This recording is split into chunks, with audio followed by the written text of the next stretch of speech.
Hello and welcome to another episode of the Total Clarity Podcast. I'm Mike Varlet. And I'm Jessie Hyatt. And today we have our friend Tahir here with us. And I'm going to read a little bio about Tahir, and then we'll start talking.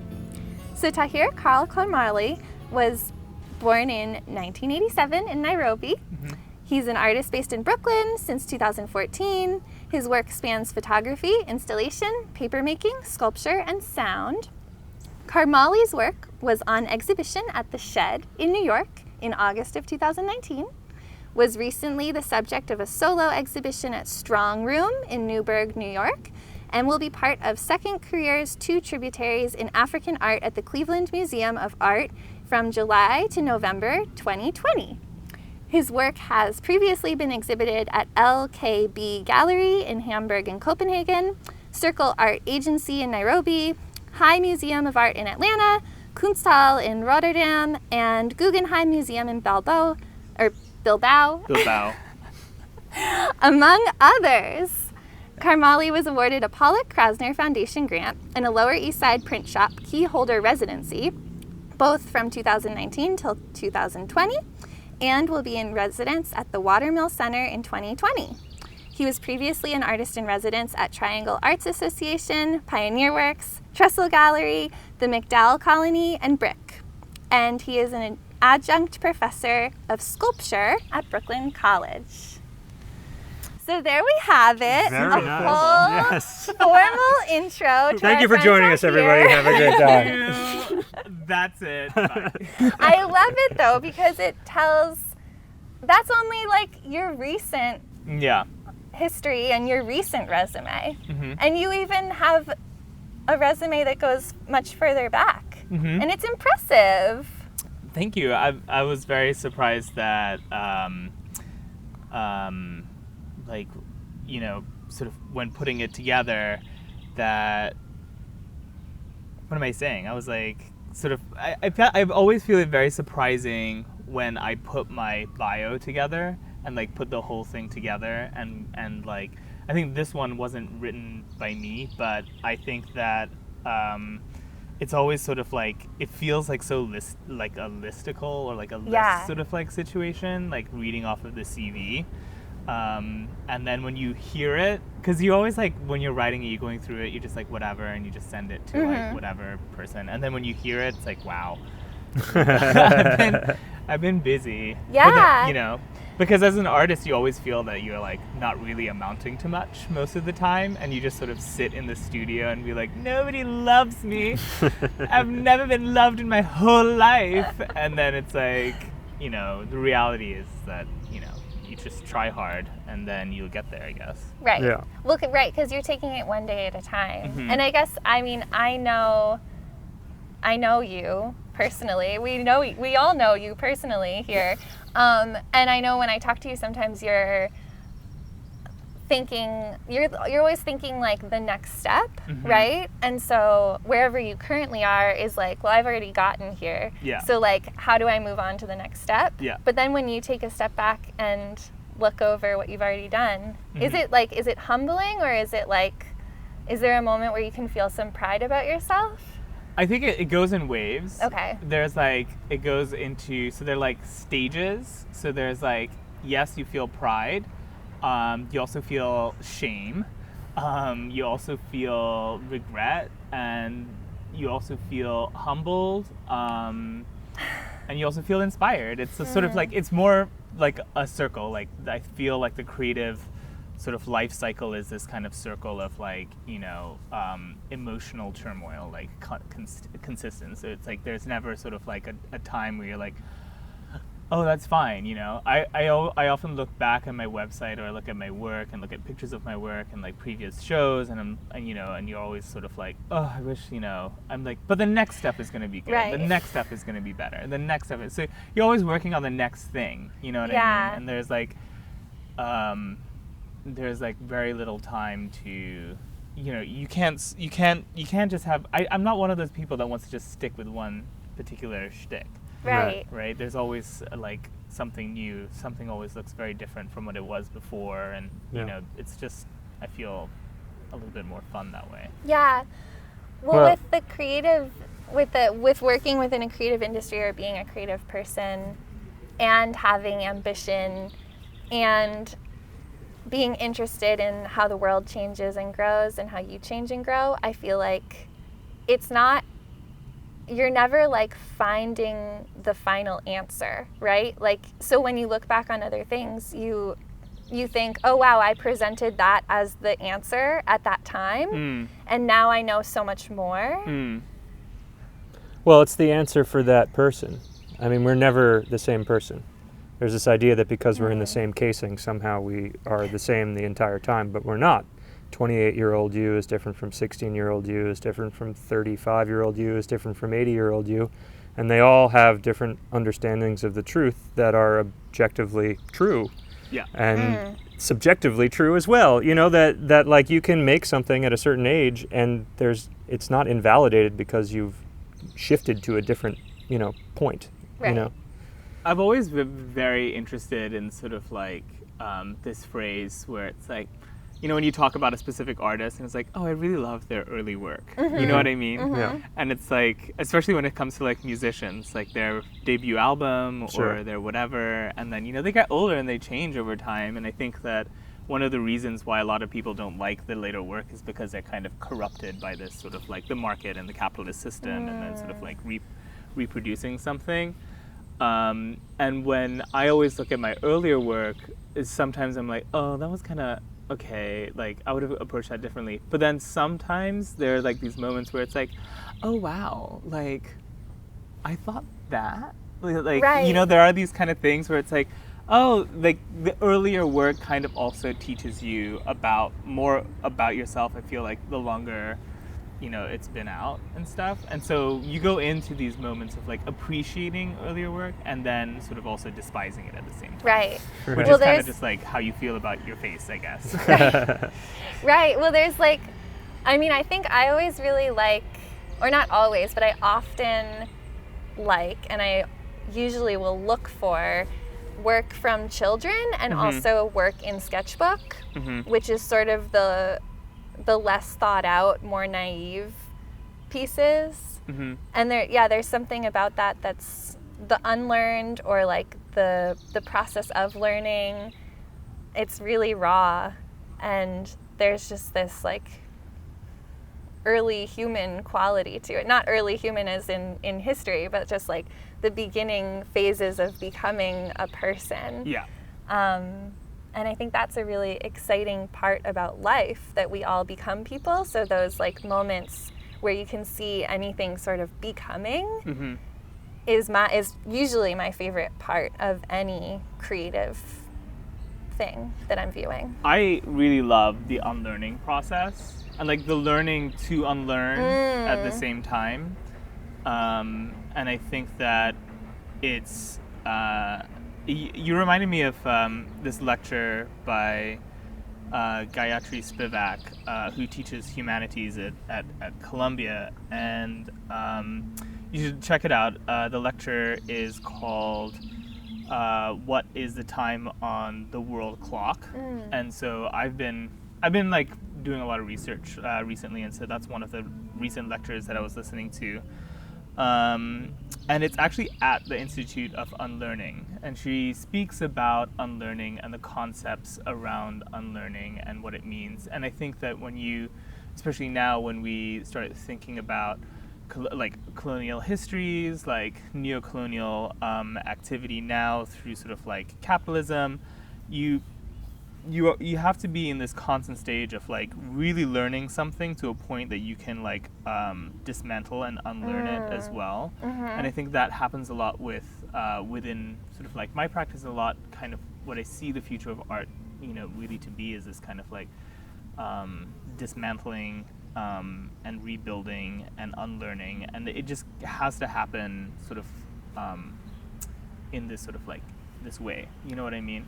Yeah. And you see a lot of people, especially now with the Black Lives Matter movement, really kind of these protests and people educating themselves and like really learning a lot about American history, and starting to sort of like unlearn what they were taught in high school or whatever in terms of what they knew about history, and start to kind of like relearn and kind of, you know, reconfigure their perceptions around, you know, these invisible borders that we face every day. Yeah. Yeah, I've definitely been going through that, and I actually hadn't really thought about it as learning to unlearn. I'm glad you said it that way, because I've been referencing it as cognitive dissonance, which I guess it's kind of like it's happening all at the same time, where I'll learn one thing and it is exactly the opposite of something that I always thought I knew. And so they fight against each other in my head. And it's exciting, it's scary and it's confusing, but it's also an exciting thing to realize that I'm going more towards the truth and I am able to break down things that I always just sort of took for granted or were taught and either are incorrect or just don't tell the full story. And I think it's nice because, like, you know, we work like primarily with like material and process. So to see that happen with materials and to use materials to sort of like, you know, create this sort of, you know, like I think a good example of this is like with the strata work, this sort of, you know, we did that together. Will you talk a little bit about what it is for the people that aren't here? Right. So it's, I mean, like the dismantling of like the cell phone battery and like understanding the origin of these materials that come from the battery, right? And sort of like you're immediately sort of like taking something that we kind of understand, especially in the West, as this sort of like ubiquitous object of like this cell phone, which kind of like constantly kind of reflects this perceived, you know, bubble that we live in.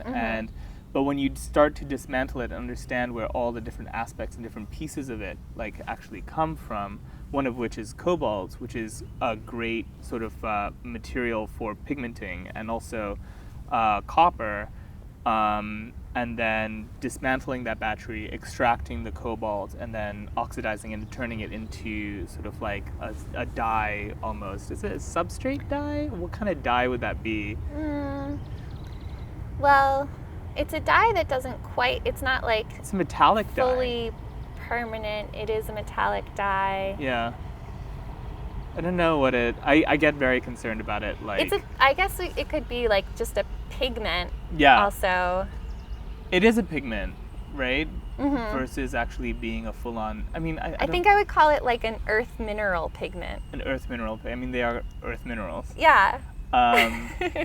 And sort of like using a material like raffia, which is something that a lot of people aren't really used to sort of in the West, and sort of like pairing these kind of materials, both of which are kind of from Central Africa, like the Congo, to kind of discuss kind of like the realities of like mining and like what, you know, these histories are. But it's sort of this notion of like, you know, the phone itself, you know, coming in this very clean, sleek box, and it almost feels like, you know, Apple branded, or all this, it almost feels good for you, you know, like everything clean. It looks like you. It reflects you.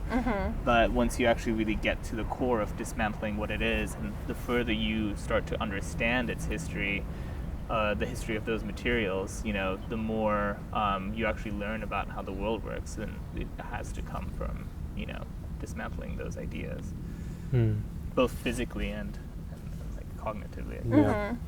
If the viewer can infer from our conversations thus far, Jesse and Tahir have collaborated a number of times on projects, principally imagined initially by Tahir, but ultimately through collaboration become joint projects. Yeah. So. Yeah, because Tahir has an amazing sense for these things, and the way that you think about everything has always inspired me. And I love working with material. Yeah. And so, yeah, it's always a pleasure to work with Tahir. I think it's like also we operate on a very similar language that makes it easier for us to collaborate. You know what I mean? Like if somebody was to watch us talk about how those things are needing to be made, I don't think anybody would understand what we're talking about. That might be true. Because like Yeah. if you read through the notes of like the dye patterns from the last project, it's like, what does that mean? Especially when you started giving them like really fun Yeah. names. Yeah. Yeah. I think it has to happen like that because there's like a dialogue that happens like between us. Yeah. And I think that happens in most collaborations. Yeah. You sort of build a language because especially when it is something that's conceptual and is going from the mind to a physical piece, you can't really just draw it out or put it on the computer and make a model, right? It has to be like a language that's then coming into the world. Yeah. So, yeah, it's important to kind of get on a wavelength together. I feel, it's true. I feel like from my experience, like working in like marketing or working in like all these different, you've worked in creative, Michael, like for a while now. And I think what I learned from the corporate environment and what I didn't like is sort of like the suffocation of the artist and the artisan really does not give you like a good, you lose like that in, that the first draft for me is always sort of something that is so like lovely and inspiring. And while it can be refined and can be like what, I really like I like to call it like the premier cru, which is like the first, when you push the grapes down, it's like the first juice that comes out from the grapes. Yeah, the urgency or the inspiration. Yeah, and I like that. And I think that comes from like not suffocating, the other artists that you're working with, especially if you're like managing a project or anything like that, because then you lose the urgency, and then there'll be like all this pushback, and then there's like resentment comes in at some point, and then it's kind of like that difference between like eating a happy animal and eating like one that's been like oppressed inside a tiny cage, Right. Yeah. Right.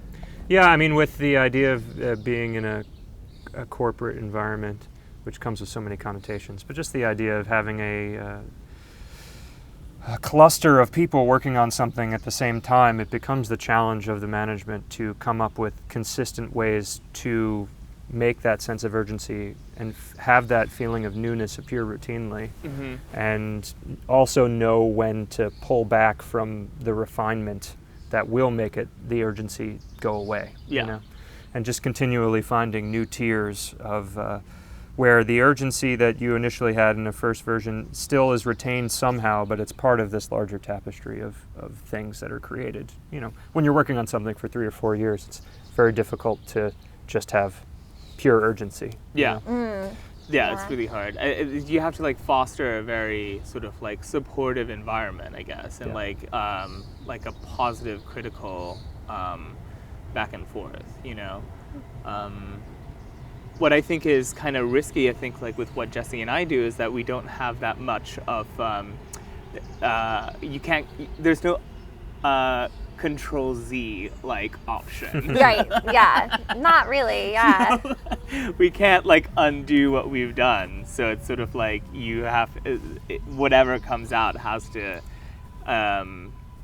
while like the entire process is completely like, pre-contrived and contrived as to like how what everything means, everything happens. It's sort of like, you need to leave the gaps for the spontaneity. Yeah, it's like, everything then, it just means that everything has to be done with a steady hand and an embrace of the mistakes. Yeah.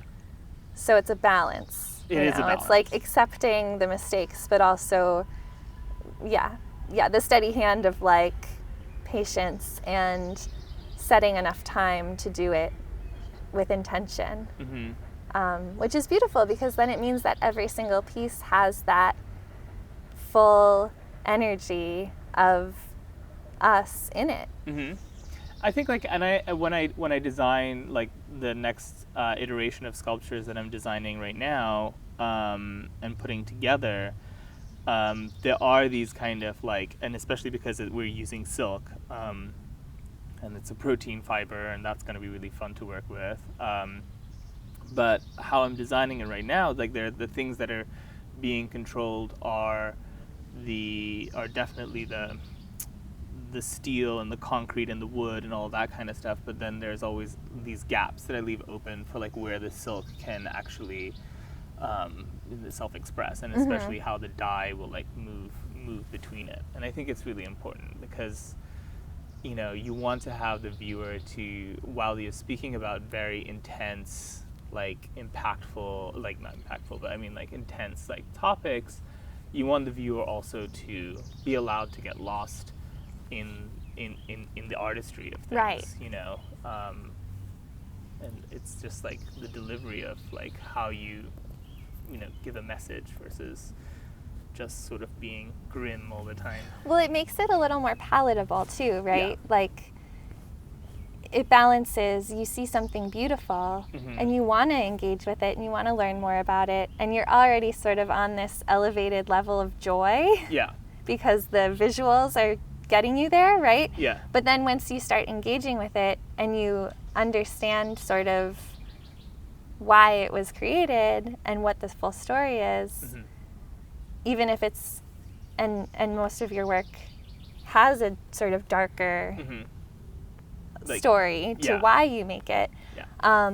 But it sort of, it invites you in and I hope it allows people to think critically and sort of feel safe because there's this other beauty that you can experience as well with it. Is that something you think about a lot? Yeah, I was once told by this gallery owner, this is like more to do with like the paper series, which is sort of made from my immigration documents, and it's about sort of like borders and control and sort of like the stratification of like countries and sort of upward or downward, like perceived upward or downward, like nationality, like rankings and so on. And she was like, your work is too like light and it's too beautiful and I was like, well, I don't really think it's like that, like it's not like that aesthetically amazing, like it's fine, but like she was like, you're from Africa, you need to like, it needs to be like really like dark and emotional, and like this is a really serious topic, and it needs to like have this like weight and severity to it. And like the paperwork series is like only like white sheets of paper, and it's just these very sort of like nuanced sort of like textural details, and also like the screen and how it kind of like filters through everything, and and I think that that's sort of like that stereotype that you have to sort of like work against. And every time when she told me that, I was like, no, I am gonna do what I want, and you suck. And whatever, which I would advise as a young artist to not like attack gallery owners. Yeah, well, it's interesting because I guess that's like, I guess she's seen that already, what she was suggesting to you, and what you were showing is not something she's seen, which I would think would actually be better, like if you want to have a gallery and you want to have an interesting gallery that shows new artwork that's not like what we've already seen before. Yeah. I would want something that's different and fresh and looking at it from a different perspective. I mean, but you'd think so. That's not really how it is, right? I can't tell you how many times I've seen like the same painting or the same thing over and over. I think that the art world itself is sort of like this. You have to be a successful artist. You have to have this sort of like constrained like newness. Like it's this, you know, it has to be like new but like oddly familiar, right? And so especially when it comes to sort of like negotiations around Africa and talking about Africa, people still want, you know, the heart of darkness. They still want like that entire sort of like rhetoric. They don't necessarily want like a conceptual artist that's making commentary about like, you know, late stage capitalism and neo-colonialism on a global scale. But like they're more interested in like, you know, tell me like your struggles, you know, like give me your like saddest Africa face and like put that on a canvas and then we can sell it to like some dude in like Wisconsin for some reason is coming to my head. I don't know why. Is Wisconsin nice? I've never been there. I mean, I've been there. It's nice. It's pretty. Yeah. Yeah. Okay. Yeah, it's pretty. Yeah. It's very very classic, like North Midwest. Yeah. Well, Pretty. I'd say Silicon Valley because like people in Silicon Valley like love that. They love their like look how like woke we are. We have all of this like tribal stolen African art, and we have like also like like completely don't know where or what all of these objects actually mean. And then they have like, look at this painting that I have of like an African person or like a whatever, and it's this sort of virtue signal that's like works really well within like, you know, a VC, a venture capitalist like Monterey, Palo Alto home. I'm very cynical. So COVID's happened. Yeah. So, what have you been doing during this time of COVID? Well, I haven't been as adventurous as you guys have. I actually put on your. What I do is I do my research. So I'm doing a lot of like research with regards to all of these new topics that I'm unfolding. I have 3 separate projects that I'm working on right now. And what's fun is like I do my research and I'm doing all this kind of stuff, and then I have like you guys walking on like the TV, but like you're a very low volume because I'm reading and doing all this kind of stuff. So it's just like this. It's like this weird like TV moment where it's kind of like, but I don't move the 3D thing around. So it's like kind of centered in like one specific location. Yeah. Matthew's the one who like listens to everything that you're saying, and every now and again you'll hear it. I'll hear it through the room, but it's more sort of, for me, it's an atmospheric experience. Yes. That's great. Yeah. It's really it's quite lovely, and I'm just working on these 3 projects. One of which is called Elevator. Which is a collective effort. I'm working with Mia Raveno and Elizabeth Tice on a script, and we are a collective called Thought. And Thought is this kind of fictitious tech company, and Elevator is like this really long, well, it's like based off of the 2-minute pitch cycle, like your elevator pitch. And so this is sort of something it's like written, and what we've done is we've gone through a bunch of tech pitches from, you know, the company that wants to get Series A funding to like Apple, right? So we take all of this language and then we reformat it into this like really long script in this sort of like poetry form. And it's going to be performed by 3 actors, and that's going to premiere this September. So that's been really, it's interesting because it's like the first time working on like scripts.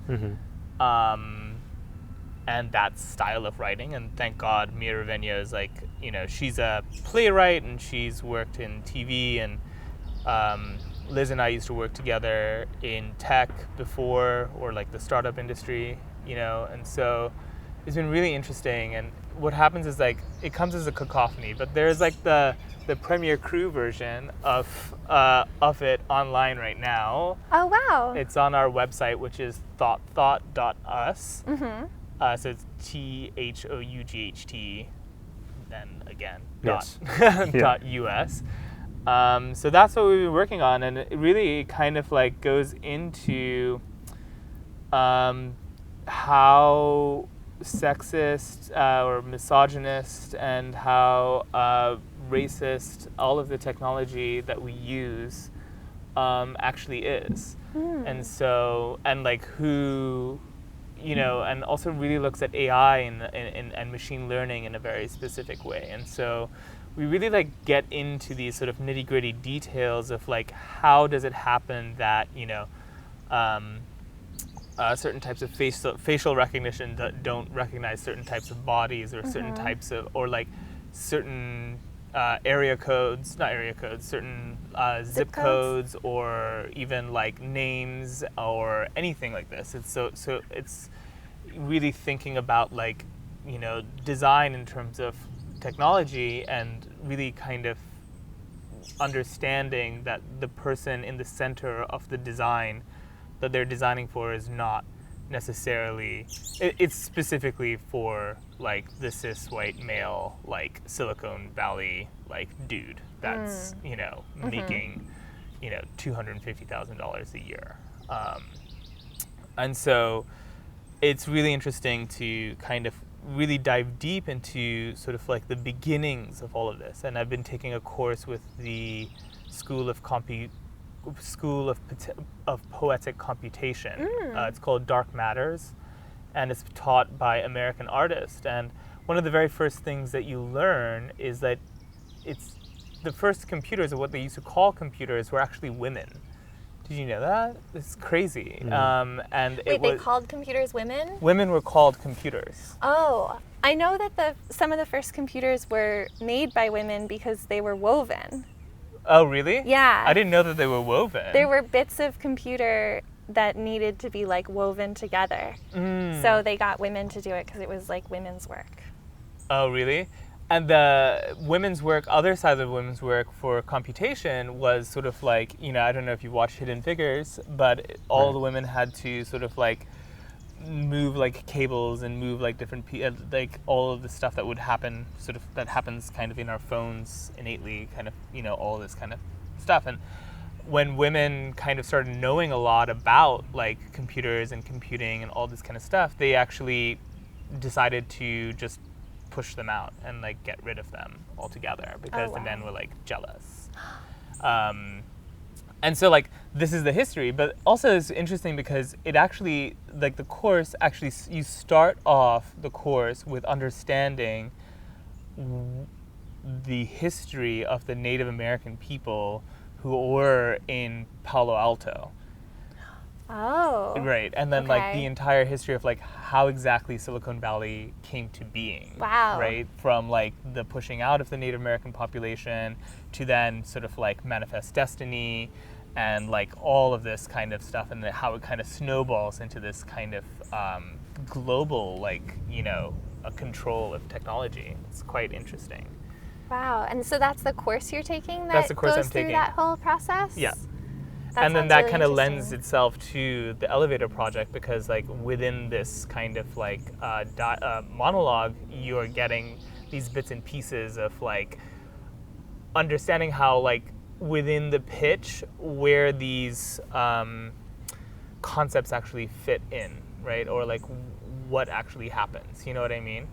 But we are also very interested in sort of like how like where they get money from, and like it's mostly venture capitalist money, right? Which is your pension money primarily. And all of that money, when you look at the demographics of like who are pitching and who actually gets money, very seldomly is it women, and very seldomly is it like people of color at all. So it's really about kind of understanding sort of while we think that we are grappling racism, and we're sort of like really like unfolding and like talking about these things and like trying to sort of work towards a better world, but like the system by which we are building the world is based off of a system that is kind of steeped in these issues. Right. Do you think by like... It's a very light topic. No, it's not, but that's okay. Do you think that by exposing some of these things, it can change the system? Because ultimately, the people with the money are going to make decisions, and right now they're probably making them based on like people that they know, like it's connections that already exist. But do you think by exposing it and sort of like asking for more transparency, or just kind of like telling them like, hey, we know what's going on and this is part of the problem, do you think it'll change? I really like hope so. Yeah. I never think I always want to wish that anything that like I make or do can like change or, you know, alter somebody's perception or anything like that. But I also kind of think of like my artwork as record. I just don't want there to be a moment where like in the future, like these like, and they look back at this particular time that like nobody was talking about it, or like there wasn't sort of like a creative, you know, part of, you know, expression within the art world, I guess. But change is hard, you know, and that's that's why I'm really interested in the humanities, because like it's all about like, you know, how do you change somebody's mind? And it doesn't all happen. And I'm not like saying, is your project going to change the world, Tahir? I don't know. Or just like really this, because it wouldn't just be one. It would be like if more people kind of do things like this that expose what's going on. Like it would take more than just like the three of you. Right. With this one project, of course, but like maybe over time, if more people sort of understand it, I wonder if it'll put pressure on the people that ultimately have to make the decision to change it, because money still holds so much power, and that's not gonna change for quite some time. I mean, I feel like what would happen is that, you know, aesthetics is definitely a political choice and situation, and I think that,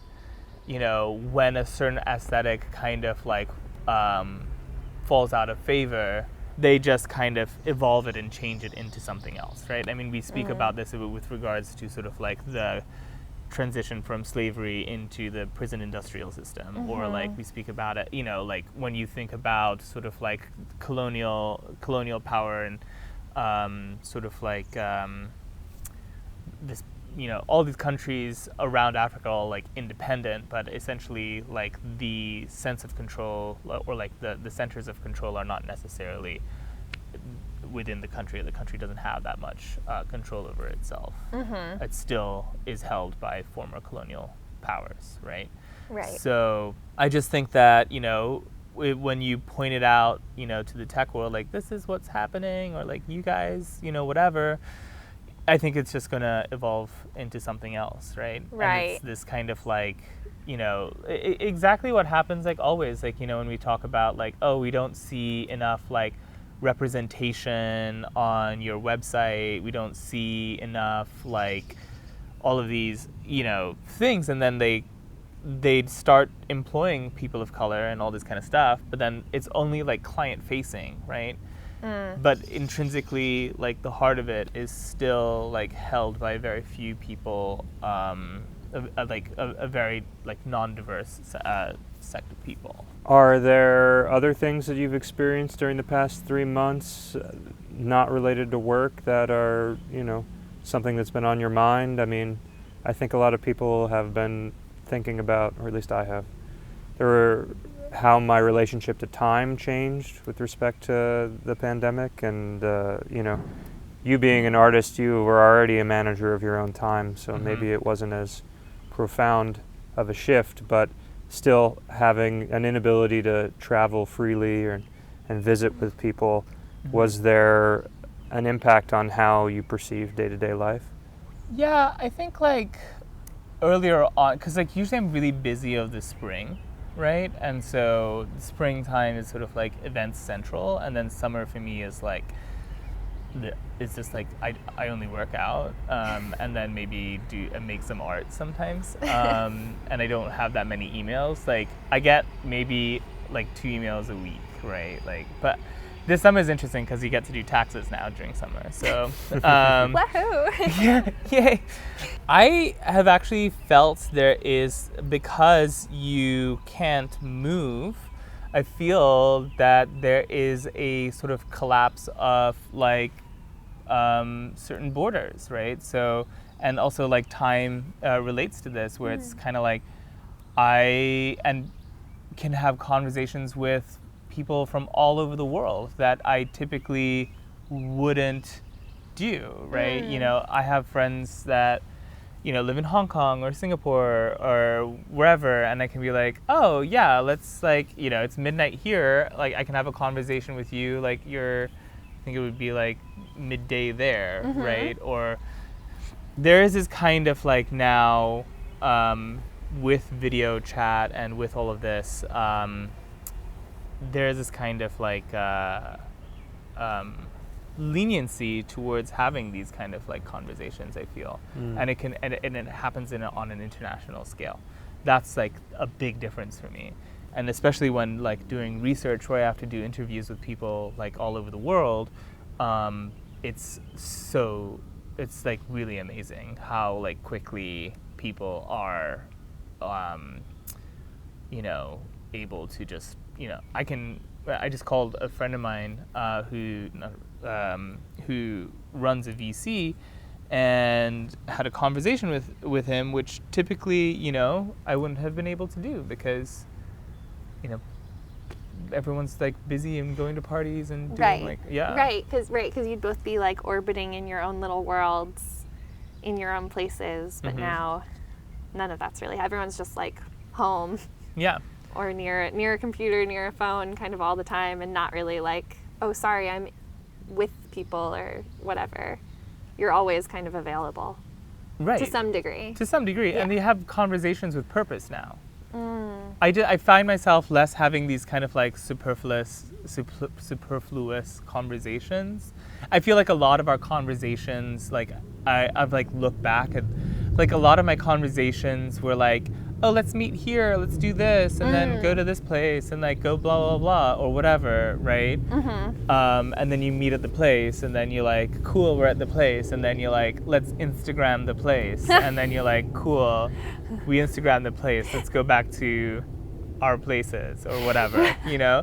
Now it's sort of like, I am really disinterested in that, because I've had time to be like, oh wow, I can call people and have like substantive long conversations for like an hour or so. You know what I mean? Yeah, there's something to like, I feel like being alone, I don't know, at least I've been feeling this, I don't know if it is something that everyone's been experiencing, but being alone and being in my head a lot more. I mean, of course Mike and I are together, but I'm not kind of like constantly busying myself with other things, and I'm thinking, I'm like really like everything I feel, I'm like really feeling it. Everything I do, I'm like really truly doing it.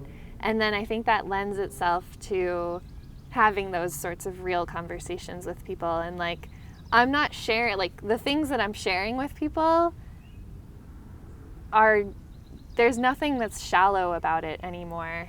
And not even in a negative way, you know, just like there's nothing that's like surface level. It's all like, if someone asks, how are you doing? Like I'm going to tell you how I'm doing. I'm not going to say like, I'm fine. Right. Yeah, no, I because agree. it's like all that's going on. Right. Right? It's not like, oh, I'm fine. I like went and did this thing. I went to this party, whatever, basic, like shallow level. It's like, well, like I thought about this thing, and I've been like reading up on this like really intense issue that I never knew anything about, or I've been, you know, like all these things that are just way deeper and sort of like more human connected. Right. Well, you're doing a lot of research because you guys are like walking around a lot, obviously, right? And so, I mean, that's something that we have in common a lot. I think like we both been probably sitting in front of a computer doing research. History. How has that like experience been for you, like researching all of these areas?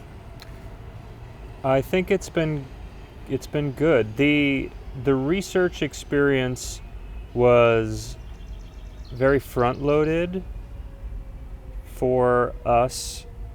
Starting in July of 2019 was when we really were doing a lot of stuff. And so we were prepared to begin things in March, obviously. And that was not the case. It took us 3 months to get to where we are now. And so as far as research, what's happening presently, it comes as we are experiencing areas. So now that we're physically involved in the spaces, we see something that's interesting or something interacts with us in a way that compels us to do more digging, and then we go from there.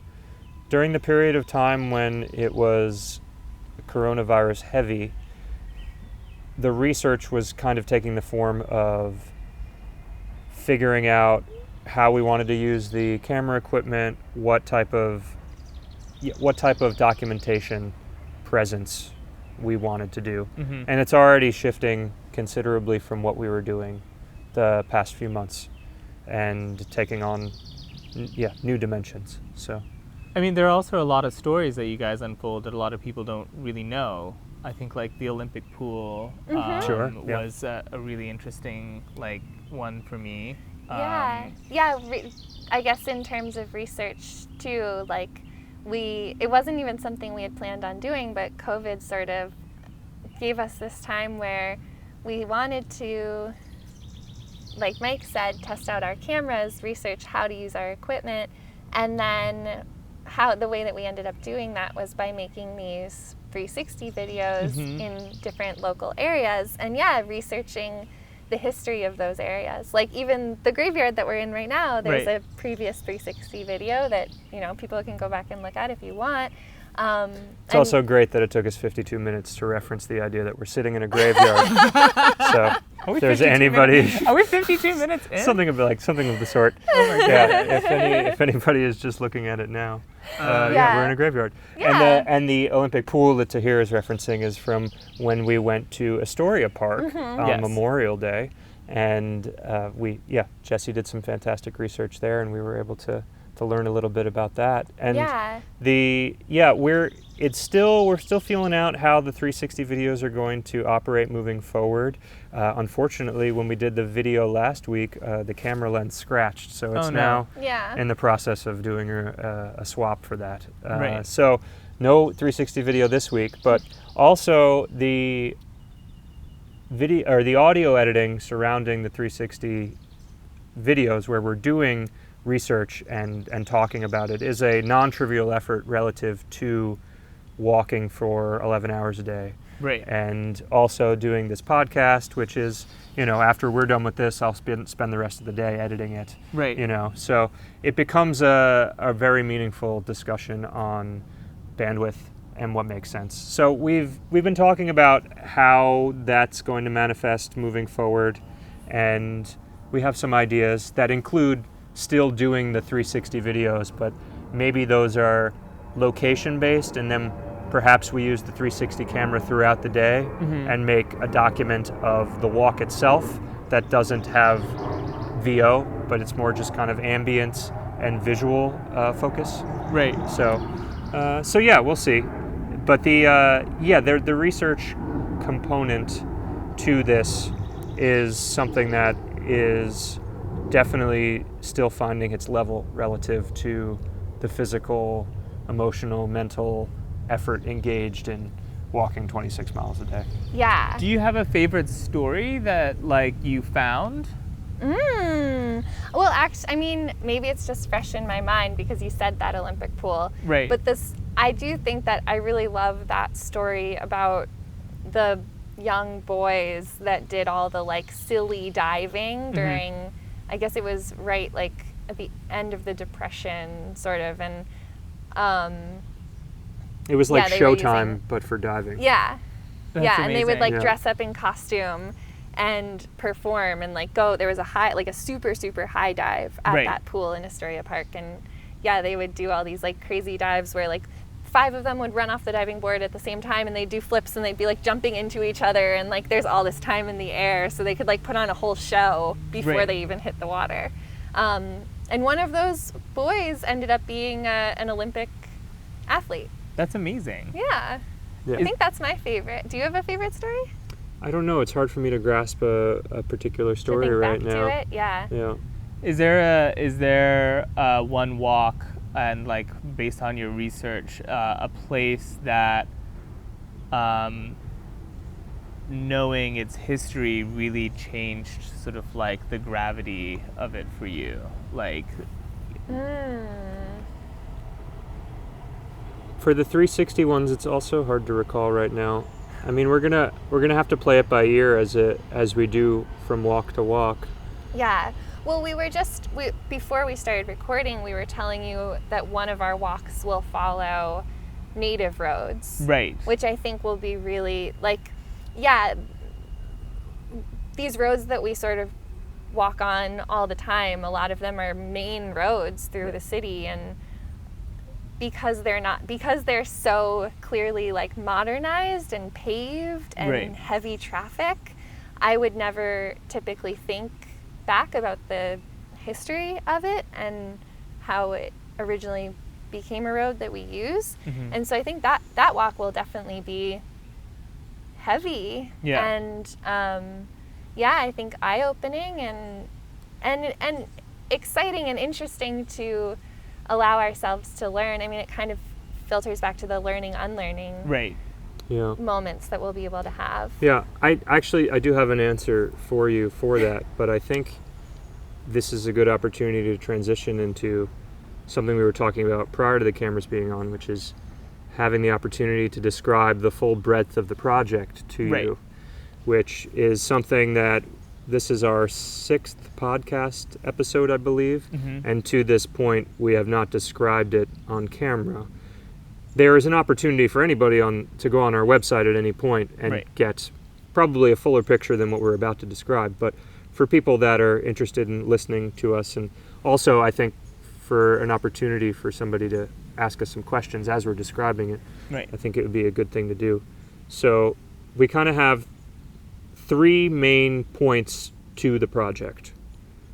The first point is the walking. And so what we intend to do, and please feel free to interject I at any will. point, is provided our bodies don't give out and fate doesn't intervene any more than it already has by Right. putting a 3-month delay into things, we intend to walk 5 marathons a week, every weekday, most of the time, 26.2 miles around a given track. It's always the same route for 5 days each week.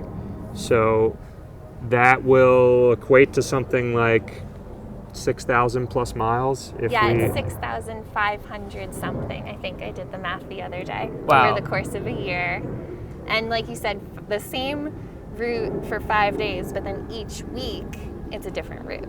Yes. And so by the end of the year, we'll see every single neighborhood in New York City in the 5 boroughs. That's right. Wow. And it'll be, the way we structured it is 12 weeks in Manhattan, 12 weeks in Brooklyn, 12 weeks in Queens, 4 weeks in Staten Island, 4 weeks in the Bronx, where we will be going and staying there rather than commuting, given the amount of time it would take to get there back and forth. And then we conclude with 5 special walks, or basically multi-borough walks. Oh, That- like bridges. Yep. Bridges and there are different themes around that that we'll get to as things reveal themselves. So Right. that's component 1. Component 2 or 3, it's really kind of interchangeable in terms of prominence, is the clothing component, Yes. which both Jesse and I have curated 5 outfits apiece for each other Right. each season, so totaling 20 outfits. Yeah, I was wondering, like, because I like to buy clothes, Yeah. like, what is the, like, are you also thinking about selling some of the clothes? What kind of clothes are you selling? Yeah, we're open to it. There's a series of clothing that we have always planned on selling, which are called dichotities. Right. And those are for each season, there's 2 shirts. Okay. And each shirt is different, but similar. Mm-hmm. And they're similar in the way where they each have text on them, and the words themselves are the same words, but on each shirt they've been rearranged to have different meanings. Okay. So we can say the spring one, right? The spring one, which we didn't end up actually getting to wear at all, we'll wear it next spring, Right. Was "You are not your thoughts" Yeah. is one, and then the other one is "All we are is thought." Oh, okay. So our thought behind Thought that, our thought, oh my gosh. The thinking behind that is, we wanted to have these events, which is on pause for now until it's safe again to gather. Right. And maybe we'll find other ways to sell them as we go forward, but we would have these events where the shirts would be for sale, and people can sort of debate with each other and have conversations, friendly debate, I would think, Right. about which one resonates with them more. And it might be something that changes over time. It might be something that they're just feeling in that moment. But sort of like playing on, the shirts that just have some silly phrase. Right. But these phrases that we've come up with actually are meant to engage people in a deeper way, Right. rather than just like "I'm with stupid" or Are they screen printed? Mm-hmm. Nice. Yeah, and so we'll be printing them. Right. And we went back and forth on how to sell them because typically, like, if you go to a merch table at a concert or something, they just have them there and you buy them and you walk away with it. But based on my background mostly, but Mike also has an interest in, being friendly as far as labor, environment, everything that's important to be friendly to when it comes to creating clothing. We decided that we will take advanced orders. Yes. And print a receipt in person. Yeah. So just print on a piece of paper the phrase that they've chosen. You can walk away with that. But then it's a lead time of about 2 weeks where, once the event's over, we would order the shirts. They're made locally. They're not union made, but they sent us like a 20-page document on the way that the labor happens there. Yes. And it's, it's eco cotton, it's organic cotton, Lovely. which it's what we can do right now. I would love to even push it further to maybe find like reuse fabric, but for this particular project right now, that worked. But our plan is to then print it after the shirts arrive, and then actually take one of the walking days and deliver everyone's shirts. That's really great. Make like a route. So there's like this kind of, I love the idea of things to be made to order. Like this was made to order. And I think people are open to it these days because it's like, like waiting like 4 weeks for something isn't so bad. I waited 2 months to get this. Yeah. So like, I think that people are more open to, waiting for something else. I guess something to look forward to. Because I feel like kind of like this Amazon kind of thing coming so quickly at times, it's sort of like, oh, you got it like the next day. And it's like, yeah, sure, it's convenient, but it's not as exciting if it's like, you have to wait a little bit. Yeah, I think it gives everyone more of a connection too, because even like from our side of it, if someone buys something at an event, we're busy. We're like, if people are there, we want to engage with people. If someone says, oh, I want to buy this shirt, it's like maybe a 5-minute transaction and interaction is so small. We might say like, oh, why did you pick that one? And only half even hear what they're saying. Whereas if we're we have their name, we have their address, we know we're going to physically make that shirt. When we're printing that particular shirt, it's still a quick process, but we're thinking about that person who bought it. And then we're walking to them, and it'll only be us and them when we deliver it. So that gives this moment to actually have that conversation and give it time and respect and hear what that person thought and why they wanted that shirt and what it means to them. And hopefully then it becomes something that, you know, because they've had that interaction as well, they can actually value it and keep it for a while and not just sort of stick it in the closet and throw it out in 5 years. It would be so great to record those stories because Michael has a long history with writing. Also, in part, writing some of my website. And I think it's such a nice marriage of like those ideas, or like that sort of like the material and like the ethos behind sort of like the making of the object is something that really resonates with both of you, but something that Jessie does on a daily basis.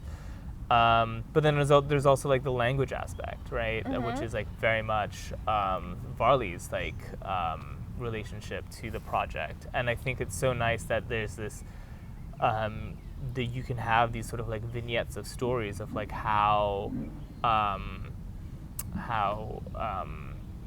the words have impacted the person who's acquired the shirt or acquired like the language, which is really nice. And if you've been to anything that Michael Varley has done, there's always this sort of like, you know, participatory sort of like expression, right? Like the UV party, you know, that everyone has to sort of like color in something. Yeah. Or there is always this kind of, which is really nice. It's like I like the sort of like call to action, but then I also think it's smart that the call to action isn't sort of like it's a gesture that gives weight to the project, but it's also not like a gesture that requires like the participant to sort of like, you know, unearth too much of their life to do something. You know what I mean? Yes. Which is sort of like really nice way to sort of you get a more pleasant back and forth. Yeah. So you have the clothes. Yeah. Yes. And actually, well,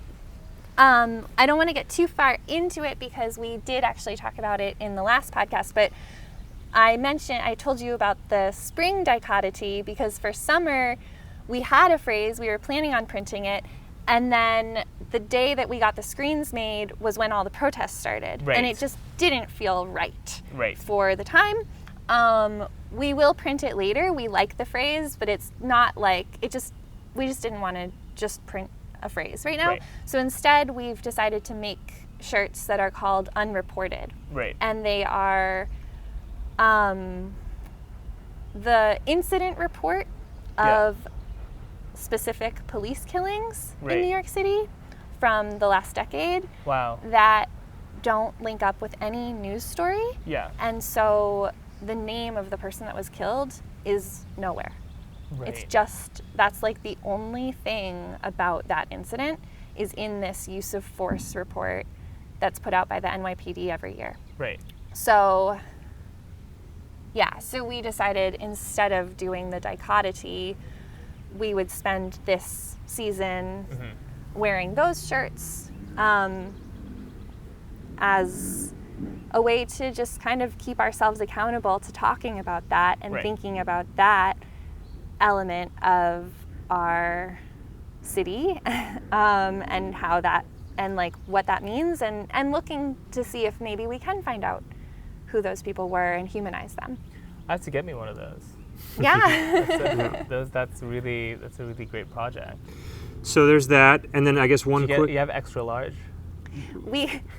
We don't have, so we made just one for each of us, and each of them is, instead of printed, they're like, we took our time with them, and it's all hand done. Okay. But we can make you one. people have requested, that's something that people have requested about purchasing as well. Yeah. So, and in the spring series, there was also a bunch of like baseball jackets that we made that people were interested in Oh, yeah, acquiring. yeah, yeah. So each season there have been things that people have expressed interest in that extend beyond what we were planning on making. And maybe at a future point we will make them for production if people are interested. Yeah, we're open to it. But yeah. So one finer point to make about the clothing is that they're all acquired in a tier structure. So the top of the pyramid being things that are reuse or vintage. Right. And then the bottom of the pyramid being things that are functional necessity, such as like shoes and socks and things that if we don't acquire them, we could potentially hurt ourselves while doing the walk. And so then everything in between that is increasing levels of, I guess, responsibility, both ecologically and as far as like workers, union made is up there, and then, made in the USA, and then made internationally, but, responsibly, and so forth and so on. Right. Yeah. So. Yeah, and that tier system sort of acts as our value statement As well. for what we're wearing. Yeah. Yes. Yes. And so then the final component, the third leg, is the podcast, which podcast is honestly kind of a catch-all for documentation. Right. But the podcast is something that we'd like to do weekly in order to document our experience of the previous week and talk about the walk and have guests on that are compelling and can ask us questions that will help us think about things, and also give people an opportunity to engage what we're doing in a way that is, deeper. And of course we're doing Instagram stuff as well. So there's kind of the more bite-sized thing there. And then we're going to be doing smaller bits of video content as well, which is still very much in flux. We're testing out different things. Right. But this, when I said that I was going to answer your question about going through areas and resonance with respects to certain areas, this is my answer to your question. One of the things that we're doing that's a subset of the unreported series. So we covered a decade of use of force incidences for the NYPD in the name of filling out justice.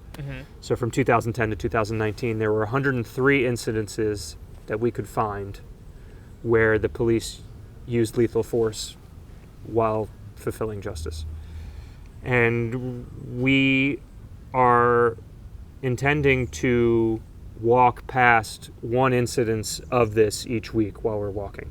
Oh. Okay. And so the number of unreported instances where there's strictly no news coverage and it's just what the police have written in their annual use of force statements, there's only about 10 of those. I don't recall the number exactly, it's on our website. Right. But there's only about 10 over the course of 10 years. For the other instances, the 103, there are news stories and perspectives that aren't the police's alone. And so those stories are the ones that we'll largely be walking past and kind of exploring on any given week. Yeah. So this past week, we walked through Canarsie, and there was an instance of an emotionally disturbed man, or there was a call of a man that was acting emotionally disturbed that the police responded to.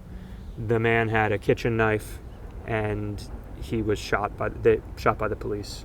And so there's a story associated with that. That was 2017.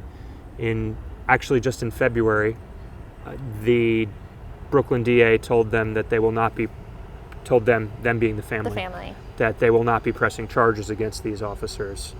And so there's a story that's associated with this that we want to be able to figure out how we can cover it in a way that's illuminating and respectful and fits the bandwidth that we have available to us. Because, any one of these stories probably could be covered for 6 months or a year, and a journalist could actually be doing coverage of them and be doing a better job. Photojournalist as well, and be doing perhaps a better job than we could, or at least a more filled out picture. Right. But we still want to be able to do what we feel that we can, and also, as Jesse said earlier, keep a focus for ourselves on this moment and not allow it to just become a thing that recedes like everything else. Right. So. Yeah, and I think while doing it, there's a number of different reasons too. I mean, for us, it's a way to sort of learn more about the whole system. I've been learning a lot about prison abolition movements, and that is linked to defunding the police. That's linked to police abolition. I don't know exactly where I stand in all of that because I need to learn a lot more. And I think through sort of processing these incidents that have happened over the last 10 years and giving ourselves a moment to humanize the person that was killed and think about how could we have avoided that. Right. And I think a lot of these things that I'm starting to learn about now will inform our thought process on how could we have avoided that. Right. And so I hope throughout the year, and maybe we'll even get a chance to talk with people that are much more expert in this field or in this thought study than we are. That would be really great to engage with people like that. But yeah, I think it'll just give, it'll give us an opportunity to learn more, and then anyone that's listening will hopefully get to learn a little bit more too, right. Or will know more than us and can tell us, what we should know. Yeah. So again, it's a way to engage in conversation with people about something that's more important than maybe some other stuff that we would talk about otherwise.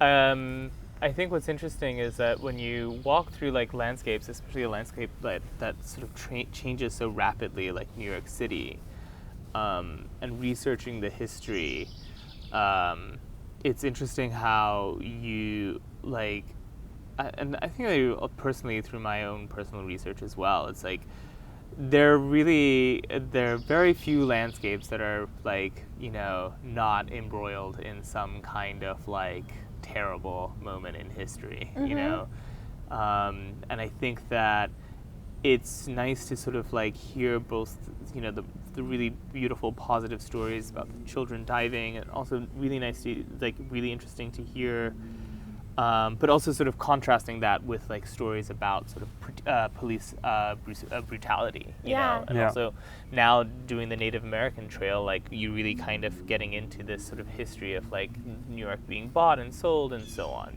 So I think it's a really great opportunity for people to really kind of learn, because essentially we live in this kind of facade world where, there are these sort of built aesthetics for us to sort of forget actually what this land actually means, what this history actually is, I always tell Matthew whenever he goes to the Bahamas, I'm right. Do you he's going for vacation, but I'm that it's that's a former slave trade island. Is that still okay? Right. And is that you really kind of have to think about landscapes and get opportunity to think about landscapes in a really more complex way, especially walking through New York City because it changes so quickly. Even thinking about gentrification, or thinking about sort of the changes of neighborhoods, or Williamsburg used to be part of Bushwick, actually, and then it was bought by the Germans, and then that whole history is quite interesting, and it really kind of translate very nicely to what you guys are all doing. Yes, hopefully it will, and hopefully we'll be able to navigate this particular moment and those particular set of circumstances in a way that is appropriate. Because there is so much information out there that we're just trying to be as sensitive as we can. Right. And if there's a misstep that we make at any point, then I hope that the people recognize that we are trying to be, sensitive and responsible, and ultimately illuminating and positive, and not concealing or aggrandizing for our own sake or Right. anything like that. Yeah, and I hope if we, I'm sure we'll make mistakes. Right, yeah, Like of course. I'm not even like I hope we don't. Like I know we will. But I hope that people tell us when we do, and then we can, fix them as we make them. Right. I think it's important to like stay positive about like projects and learn as you go and like have that kind of outlook. And I think positivity is like definitely a huge part of your brand, right? Yeah. Like, from the very first like video and live stream, and also the workshops as well. There's like this kind of like, and that's like a huge part of your brand. Can you tell me a little bit about like where does the inspiration for both the aesthetics of your brand come from, and also sort of like spiritually, like how you have like placed everything together? Because it's very specific, I think we probably have two separate answers for this. Okay, you go first. Well, I think we talked about this on either the first or second podcast. We've touched on it, but we have structured the project this far and probably moving forward even past this year around a pillar structure, which is something that I picked up from being in the video game industry. Right. But just having something that serves as a compass, so you're not just making emotionally based decisions where a lot of times you can feel something and you want to move in that direction. Right. And that can often be the correct direction to move in, but then you might also get far into it and realize, oh, this was just something that I was emotionally involved in, but it wasn't actually related to what we were doing. And so now there's no longer cohesiveness, or also now I'm kind of stuck in this half measure place where I don't think I should be going in this direction anymore, but I've committed a lot of energy these past few months toward doing whatever this was. Mm-hmm. So for me, and for how we've structured this project, we have 4 pillars: Right. PCCC, Mm-hmm. physicality, companionship, communication, and clarity.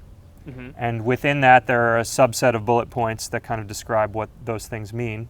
But ultimately, if we can't readily identify an idea or a thrust or a direction that doesn't hit at least 2 of those, Mm-hmm. then we will set that aside and think of it as just another beautiful idea in the sea of beautiful ideas that exist in this world that don't have to be done by us at any given point. And maybe take some PCP, maybe. Yeah, that's right. Yeah, that's right. And sort of the visual aspect of like how you guys put it. I mean, like the colors are very specific. Yeah. Well, actually, I don't know if you remember, but you were an integral part of making our logo. What? When? Yeah, you let us use your little The Wacom computer tablet? pen thing. Yeah. Yeah. Okay. And it was years ago. It was when you and Mike were living together. Right. And we made our HV, Highley Varlet logo Right. on your tablet. Right. And then the color scheme of that, we just, like, I picked colors I liked, Mike picked colors he liked, and then we brought them together. Like, yours probably were like gold and green, and mine were like pastel purple and And pastel blue. yellow or Yeah. something. Yeah. And then we just like pushed them together until we were both satisfied. Yeah. And now we have this like very light blue and like mac and cheese color. Yellow. Yeah, like orangey yellow. Yeah. And we didn't even realize until recently, it's basically the New York colors, but like beautified, like the orange and blue of like all the sports teams in New York. Right. But, That's my like- high school colors, by the way. Oh, Are really? they really? That's Yeah. hilarious. Oh, funny. Yeah. Yeah. It's totally like, yeah, it's like the complimentary, Yeah. yeah. Which, whatever, that's another But they're conversation about pastel. what They're is more like complimentary. pastel rather than this sort of like aggressive, Yes. like cobalt blue. Yeah. Or Yeah. Like, Yeah, you we've, know, like, cadmium softened it. yellow. Yeah.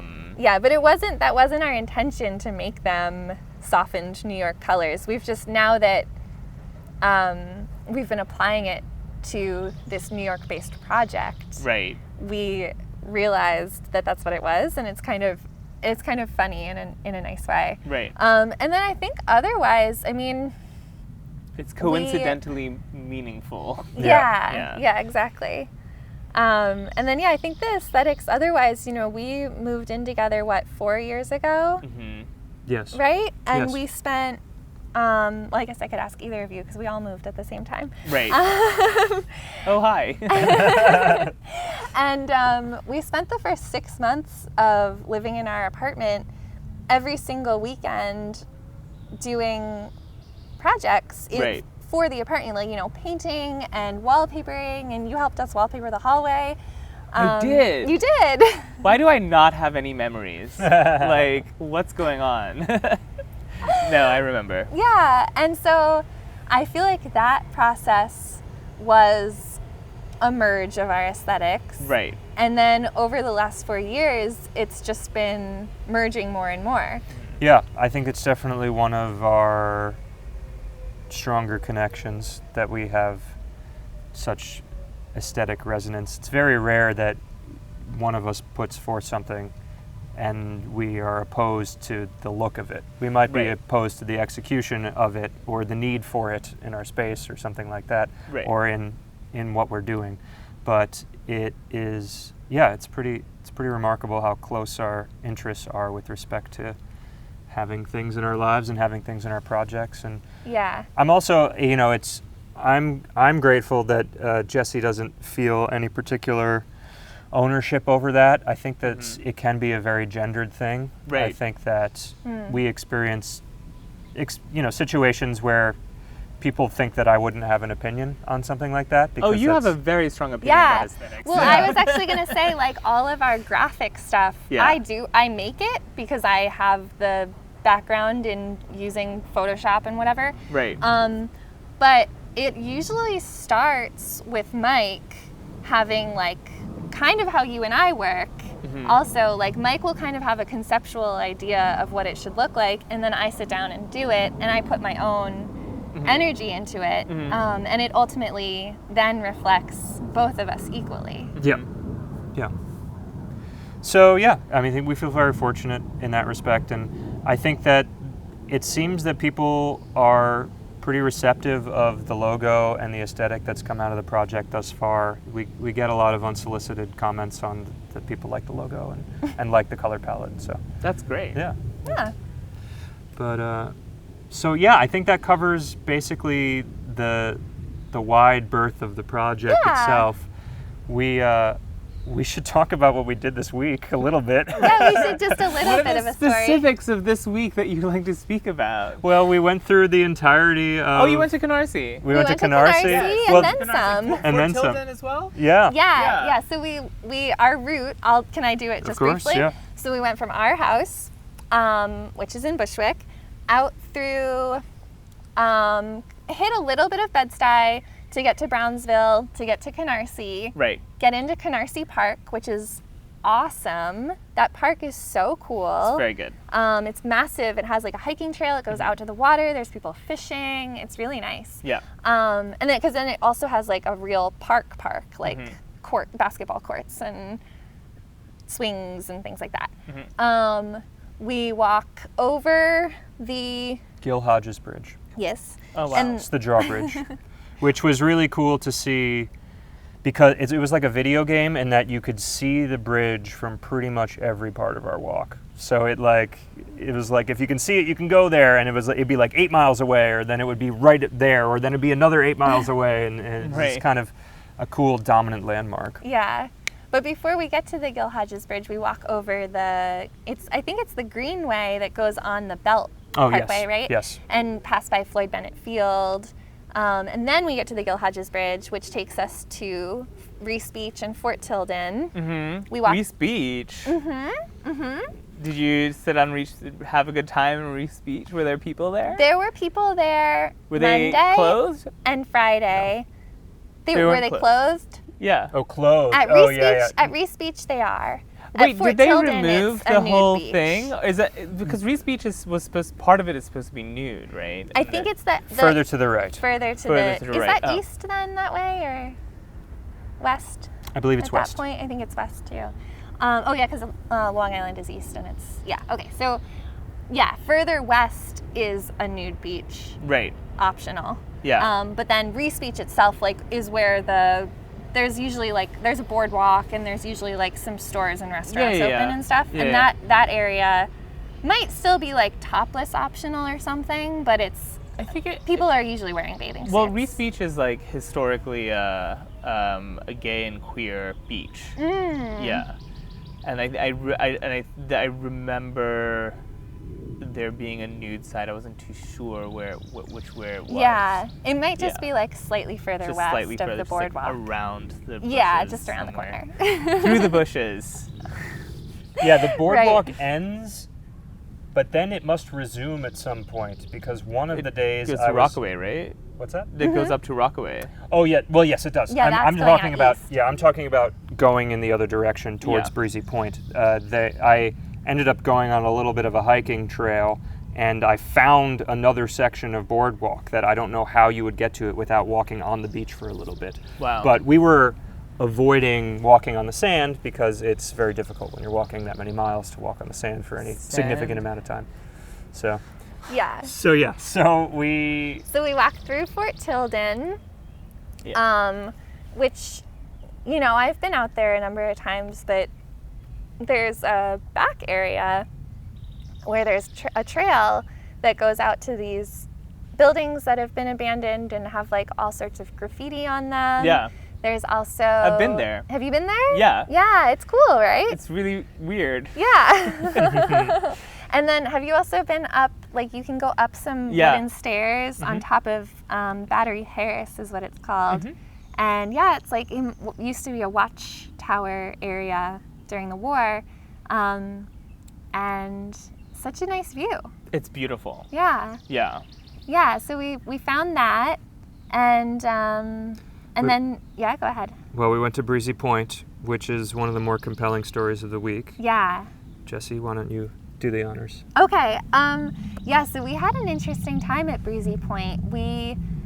Our route took us out all the way to the tip, which, have you ever been out to the tip of Breezy Point? Past west of Fort Tilden? Just the tip. Just the tip. Have you ever been to Just the Tip? Have you been out there? I think I've been out to the tip Okay. at some point. I remember because I went to those structures that you were speaking with the graffiti and all that kind of stuff, and I think that I was with Matthew, and then there was a lot of people on the hiking, and I wanted to get away. Okay. So I feel at some point I'll have to apparently I have very bad memory. Well, it's hard to remember. We just did this last week, and we did it every day, Right. So, and we planned the route and actually saw where everything was. But those graffiti structures, I also I know I had been there maybe 10 years ago or something, but Yeah. I couldn't ever remember exactly where they were, and now I know right where they are. Right. But yeah, so Breezy Point is just west of Fort Tilden, and it's a co-op. So it's about 2 miles long, Yeah. all separate houses, but it's a co-op. So it's a private community. Yes. But I know there's- this place. Yeah. Yeah. Yeah, so there's one main road that goes through it. Yes. The main road is a public road because it is. And then also the end of the island is federal land. There's Right. a fisherman's beach, and you can walk out to that. So on the first day, on Monday, our route had originally taken us all the way out, and then we were going to sort of zigzag in back through the smaller streets. As soon as we got there, we see these signs private property, and so we thought, okay, we'll just walk out and back. We're not going to walk through the smaller roads because clearly there's people don't want us going in there. It seems very closed off. So we were just walking out to the tip, and we were on the sidewalk and got maybe 10 minutes into the neighborhood, and a public safety truck pulled up in front of us, and this older gentleman got out, and he was very polite, but he said, do you know anyone? Are you guests of someone in this community? And we said, no, we're just taking a walk down to the beach. And he said, oh, okay, because this is private property. And we Right. were like, okay, that's fine. You know, we're just walking on the sidewalk. We'll just walk down to the beach. Right. And he said, no, you know, this side of the road is private property. So you can't be here. And we were like, well, you know, we're just walking to the beach. Is the sidewalk private property? And he said, yes. So ultimately he said, you can't walk on the sidewalk, but you can walk in the road. So we walked in the road for 2 miles down to the end of Breezy Point. We walked all the way out to the Fisherman's Beach, ate a sandwich, and then walked back and walked in the road back. And like, I was furious. Yeah. Not like, okay, public safety. And I said this to the guy too. I mean, I probably could have handled it a little bit better. I got mad. I was like, I think I was okay. But I did say to the guy, you know, I hear you. I hear what you're saying, but like, I Right. see that you're public safety. Right. And you're telling me to walk in the street. Right. Like, I don't know what's safe about that for the public. So, but whatever, we did it, and you know, we didn't want to get in trouble. We didn't want to piss anyone off. So like, we just did it. But I was angry, and so we rerouted then for Tuesday, Wednesday, and Thursday to just not go into Breezy Point. Right. But like, it didn't sit well with me, because our whole, like, an intention for this project is to create community, to visit each of these neighborhoods for at least 5 days and Right. get like at least 5 days worth of experience from it. And I thought, you know, like, we can't really properly represent this neighborhood on just this one incident, right? Right. So on Thursday morning, I didn't walk with Mike. I was over at my studio, and I called up the co-op, and I spoke with 2 separate women, both who like didn't really seem like they wanted to talk to me. Like, they were like, well, are you looking for information to buy a home here? And I'm like, no, I just want to understand your rules. Yeah. Because this thing happened to us, and it was weird and unsettling, and made me really unhappy, and we want to represent this fairly. Right. So ultimately, like, they gave me an email. I sent an email sharing what happened and just asking for more information, really. Like, is Right. this really the rule? And I got a call back from a man named Chris, who is the general manager of the Breezy Point Cooperative. Right. And he was a nice guy, and we talked for like half an hour about the history of Breezy Point and like what area was private, what area isn't. Right. He was very apologetic, said that never should have happened. It's still a little unclear. I do think that the sidewalks are part of their private property, but this public safety is not supposed to kick people off the sidewalk. Right. Because it is actually not safe to walk in the road. Everyone that we've spoken to since then agrees.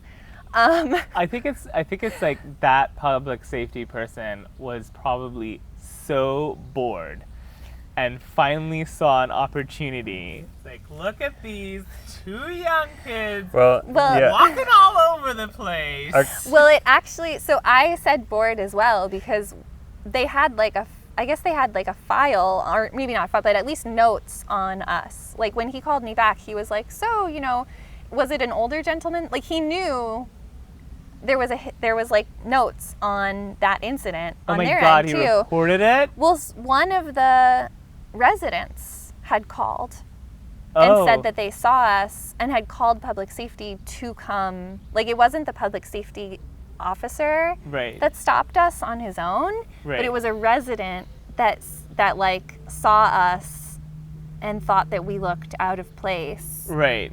and called public safety to come deal with us. Right.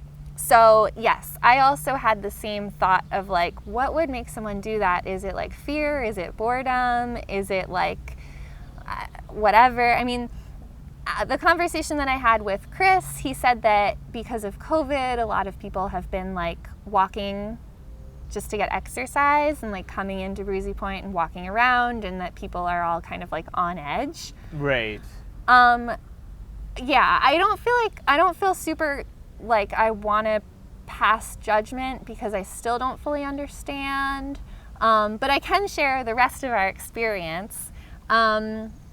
Ultimately, we got like a private tour of on Friday. Because we had this long phone call, and then he said, I'd really like for you to come back. Like, we're not terrible people. We're not. And I told him all my feelings, basically. I was like, I told him all the things it made me think. I told him how, like, based on what's going on in the country right now, and like everyone trying to, fight for equality and like be welcoming to each other, and like how this just really didn't sit well. Mm-hmm. I told him how, like, being kicked off the sidewalk and told to walk into the street because of public or private property made me think, like, immediately, like, what's going on here? Like, why would they do that? What are they trying to hide? And he really, like, wanted to change my mind on that, I think, and was welcoming then, and said, come stop by public safety when you get in, and like one of our officers will take you to our private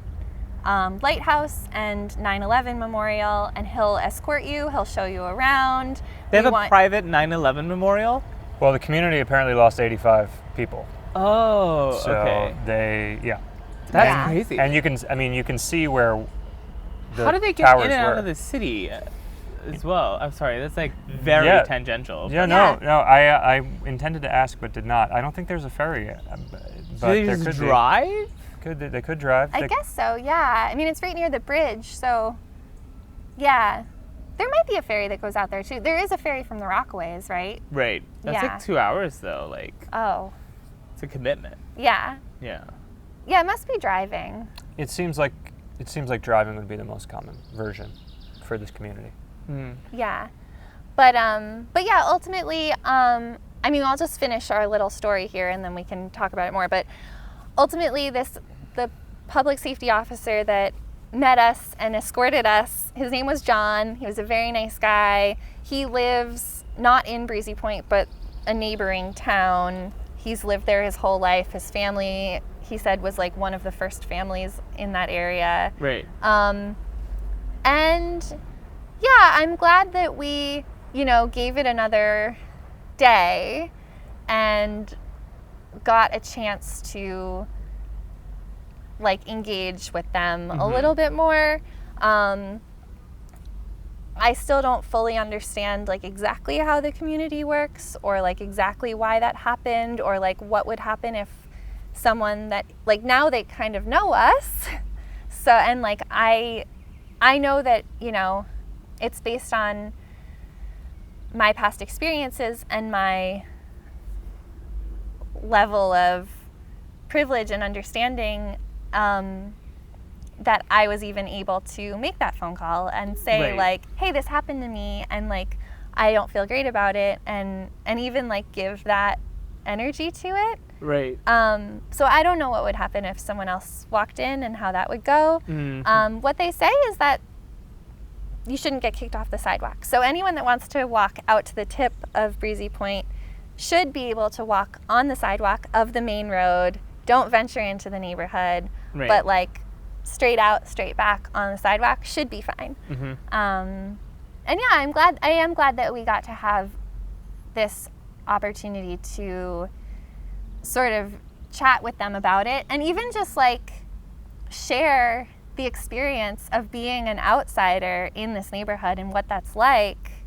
Because I don't know how often people would like, I think a lot of times people might go in, have that happen, and be like, fuck Breezy Point, and like just leave, and then never even tell them what that felt like. Yeah.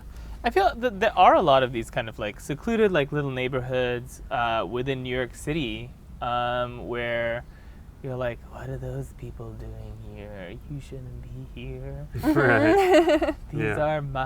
This is my sidewalk. And I think it's I don't know. I think people are fearful, for their future as well. And it's like, I feel like everything just feels like it's on like 11 right now. In terms of like sensitivity to things. It's kind of crazy.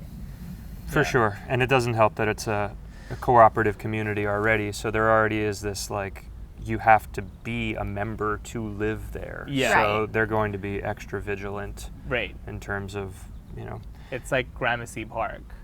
Yeah, well, we were actually, so after on Monday, we were trying to think, like, are there other, I'm sure we'll run into this kind of thing again Yeah. in other areas of New York, but I can't really, like, Gramercy Park was one of the neighborhoods that I guess it's not a neighborhood, but one of the areas that I brought up too. I was like, that's the only place I can think that's like, you just can't go in. You can't go into the park, Right. no, unless you have a key. Yeah. And I think it's so funny, but whatever. Like, Yeah. there's Bryant Park is closer. Well, no, Washington Square Park. No, not Union Washington Square. Square. Union Square Park, and also Irving. next to the Flatiron.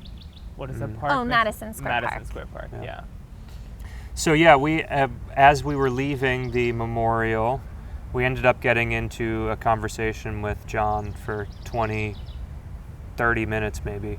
He's a former police officer. Oh wow. His daughter is currently a police officer. Mm-hmm. And yeah, we just started in with term limits for politicians, and it just kept rolling into, talking about the police right now and his opinions on it. And basically, it was a very civil conversation.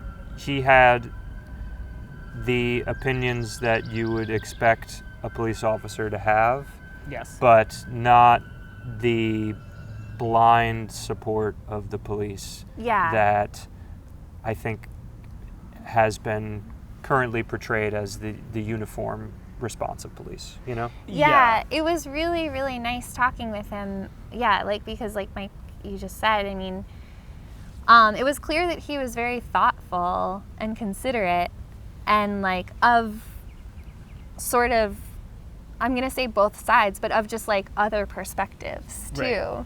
Right. Which I feel like is just, it's not represented, the loudest voices are what we see, I think, in media. And so,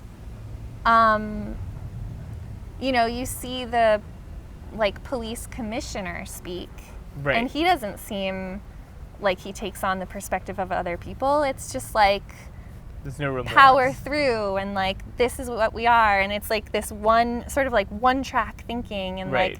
it's almost like a negotiation where it's some people are only saying one thing that's all on one side, some people are only saying one thing that's all the way on the other side, but then actually having human to human conversation feels really good, because even though you might not agree on everything, Right. you can actually get into some of the nuances and hear each other as people and not just as representation. Mm-hmm. Yeah. It's hard for people to also perceive sort of complete structural reform. Mm-hmm. Yeah. Well, that was kind of the thing. We had the thing that was the most revealing to me, or the most that I got out of it, was we were talking about, or I was trying to pose a question to him about what if some of the responsibilities that are currently on the police, that frankly shouldn't be on the police because it's an overburdened system, Right. were put onto other areas. And we started talking about emotionally disturbed instances, Right. and he was respectful, and he said, well, what can you imagine sending a social worker out to a situation that's potentially violent?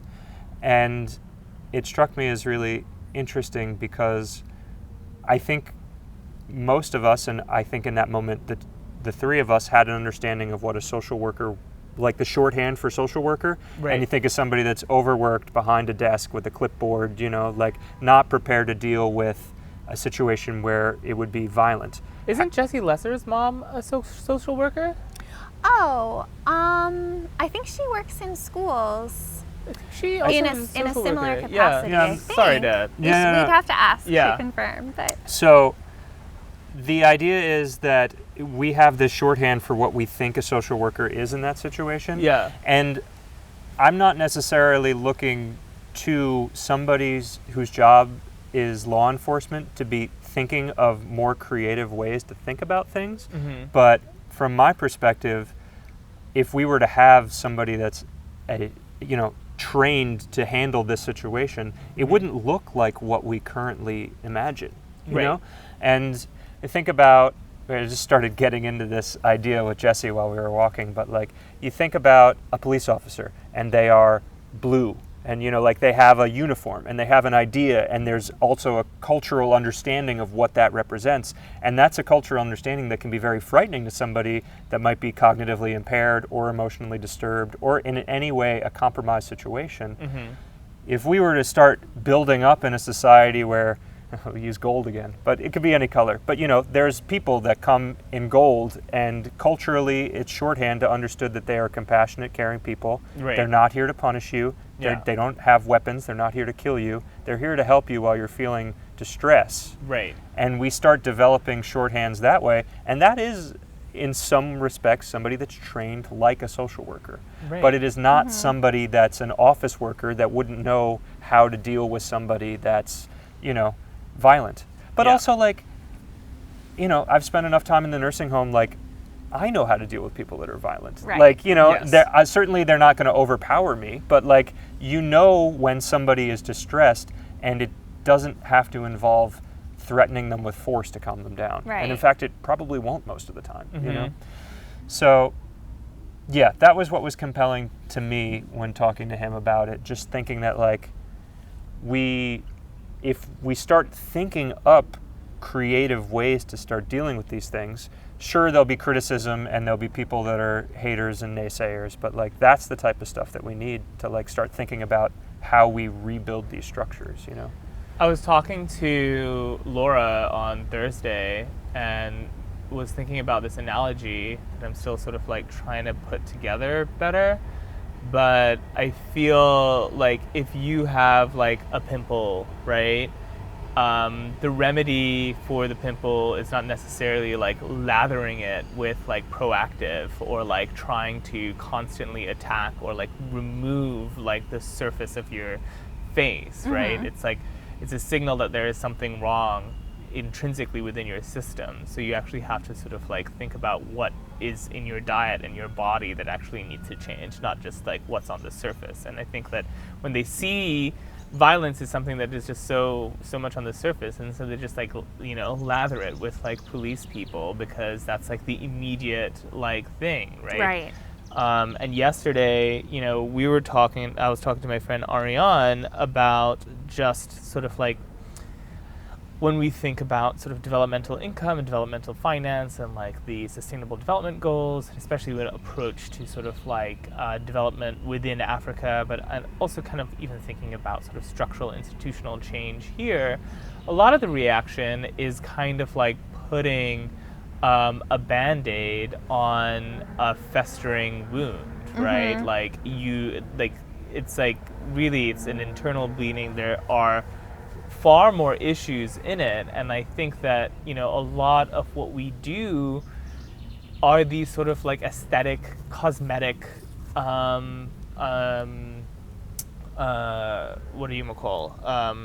solutions, right?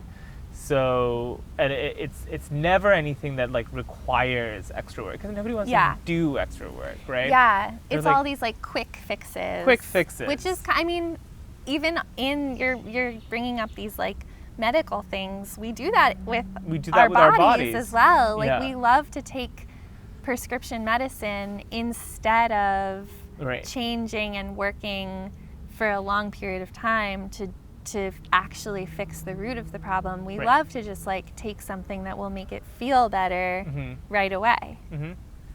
I mean, you do any cosmetic surgery, there's always going to be some sort of level of scarring or something that's going to happen to you that will remain with you for the rest of your life. Yeah, and I'm hopeful that when we talk about what the protests' outcomes will be in the immediate and long-term future, that there are proposals and ideas that are revolutionary in that way. I mean, I think the short-term defunding of the police it makes sense and like has been moving forward. It's scary because money is so fungible and easy to manipulate to make it look like things are happening when they're not. But and I mean, this is the type of thing, I'm not necessarily espousing for this, But like when you talk about something like a universal basic income Right. and like how that's come around over the past 6 months to a year, it's like this is a novel concept. Somebody is proposing something that hasn't been seen before in this country. Right. And like those are the types of things I would really like to see when it comes to race moving forward, where it's like, here is an actual system that I would like to see implemented into the larger framework of what we do. Right. And like see if we can run with it with all this momentum we have right now, you know? Right. Yeah. But we'll see, you know? Yeah.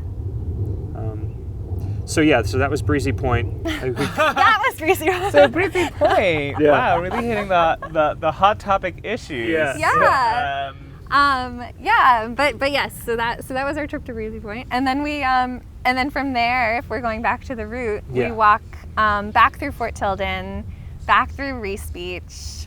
We have to cut up off the beach to get back to the main road to get to the Rockaways. Right. For Neponset, and that was the area. And then Right. down into like Rockaway proper. Mm-hmm. Then on the boardwalk up until the mid-90s, at which point we cut back into the city part, walk over the Broad Channel Bridge, and then we're in Broad Channel.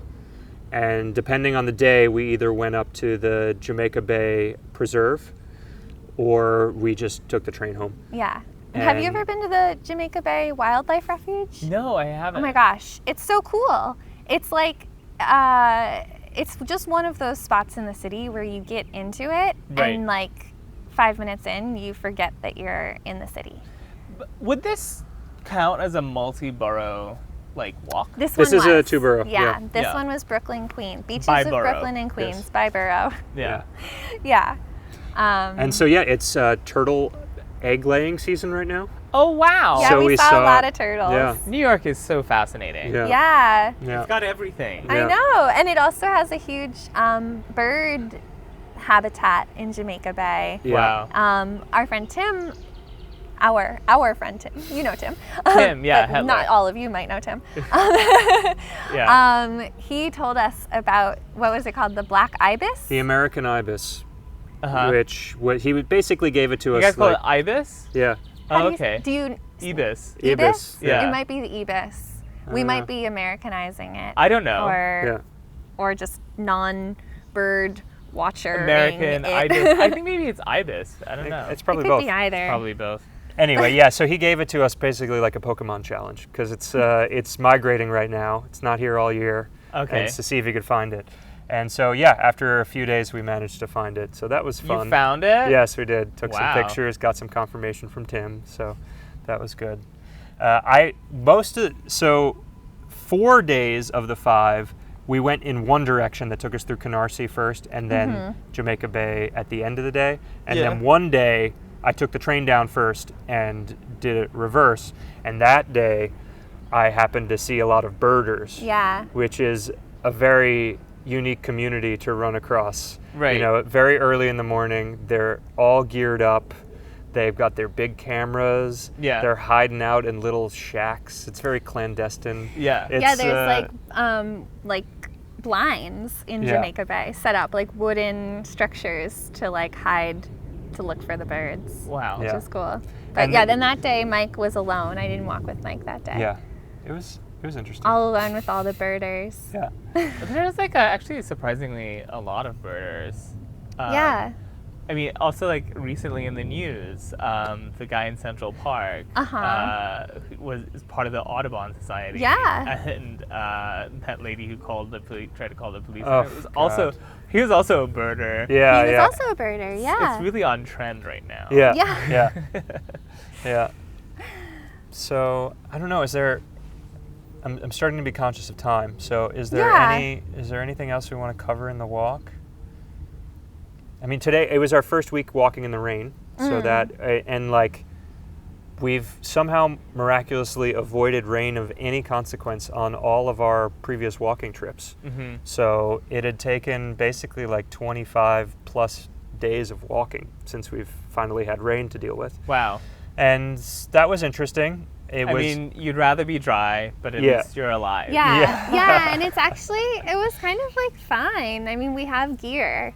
Yeah. We have raincoats and rain pants and rain shoes and It felt to be on the beach while it was raining is a little bit lovely. more dicier because well, no, it is lovely because it's cooling. It's so It's nice it's and such an cool. emotional moment. It's like, oh Yeah. my god. It's like, Elliot Smith, come on, come through.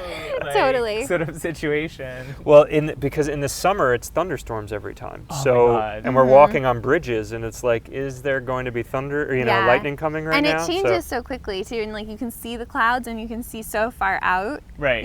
So you're like, well, how far away is that? Yeah. Like Right. that cloud looks ominous, but like, will it be here in 45 minutes or will it be here in like 5 hours? We right. don't know. Yeah. Like yesterday was crazy. It Yeah. was like, oh, it's you expecting it to rain, but it doesn't All rain. day. Yeah, it all never day we did. thought it would rain Yeah. and then Yeah. it didn't. And until Monday, after. we got home before it rained, but apparently it hailed. It did. Yeah. It was insane. Yeah. Yeah. And so there was this rest station around Fort Tilden that had some porta potties set up in lieu of having the bathrooms that normally would be operating if not for the pandemic. That's not a really fun place if there's a thunderstorm to be like. Well, Well, no, I the wouldn't next think day so because I got back there and they had been pushed over. like by blown the over storm. by the Oh, storm. okay. And then Yeah. John, the public safety officer, was telling us that he was watching the storm come in. Right. And he saw a catamaran get blown 60 feet into the air and just land a foot away from where his car was. Like, apparently it was nuts. I'm Yeah. glad that we got home early. Yeah, I'm that glad we day, weren't you walking know? in that. Wow, Yeah. you would have been blown away. Possibly. Yeah. Right. Yeah. It We would haven't be built like- up the muscles yet. No, Jesse. Yeah. No. Yeah, good thing we went early that Yeah. day. Right. good. Especially you're wearing like the coat thing, so you're like practically just a kite. Like a flying squirrel. Yes. Wouldn't it be really funny if she actually like took to it like a duck to water and just sort of like like just sort of like like a squirrel, like Yeah. those like things. Or like Rico and Just Cause. Yeah. Just all of a sudden, I It's my can't play the wingsuit. game, but I can do it in Yeah. real life. Yeah. Oh my Right. gosh. Okay. Yeah, we Yay. should wrap Well, this up yeah. now that we've There's a lot to edit. spoken so about everything. Thank you so much Um, for joining us. yeah. Thank you for having me. This was Yeah. really great. Yeah. Yeah. Yeah. Maybe we can do it again at some point. Sure. Yeah. I'm always around. Yeah. All right. And thank you all so much for taking the time to listen and watch. You can do the subscribing through YouTube. We also have the podcast episodes you can download through Podbean or listen to on Spotify or Apple Music. We have all sorts of ways to follow us. So please do so if you haven't before. And yeah, Yeah, thanks for watching. take care for now. Bye. Bye.